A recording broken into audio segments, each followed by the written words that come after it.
On Wednesday of Holy Week, we look at the story of two individuals who showed their devotion to Jesus and proclaimed and declared how much they thought him to be worth based off what we see their actions to be. The story is that Jesus is reclining at a table surrounded by some of his friends, but also Simon the leper, who he had healed, Lazarus, who he had raised from the dead. And while they're sitting there reclining around the table, Mary, the sister of Lazarus, comes out with an expensive perfume. Some scholars have said this is a year's wage, and that year's wage would be upwards of $40,000 of perfume. She breaks open the alabaster jar, she pours the oil on his head and on his feet, and then John says that she actually got down on the ground and wiped his feet with her hair.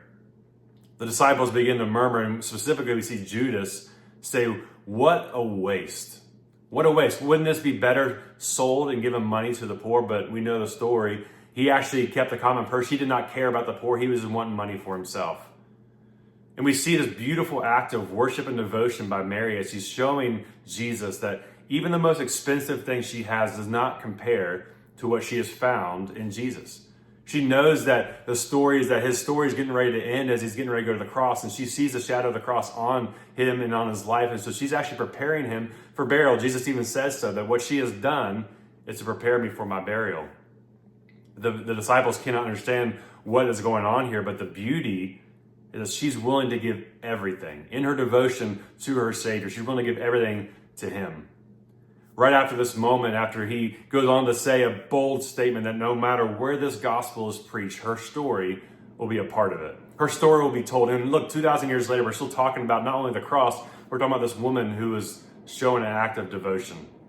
But after that scene, Matthew shows us that Judas left that place, went to the chief priest and says, "How much would you give me if I give Jesus to you?" And they throw him a bag filled with 30 coins, which is pretty significant when the book of Exodus basically shows us that the price of a slave was 30 pieces of silver.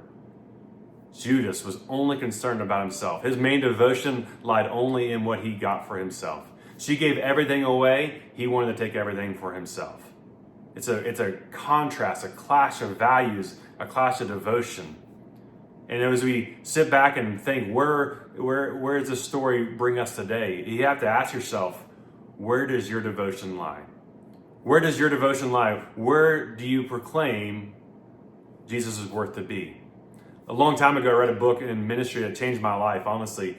It says the heart of ministry is shouting the worthiness of Jesus. Shouting the worthiness of Jesus.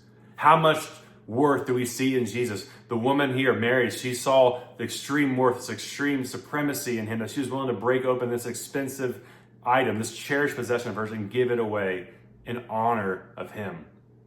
Judas was only concerned for himself. He thought all he thought was, what could he get out of this? And we see what happens. Where does your devotion lie? Where are you spending your time, your money, your attention? Where do your affections lie?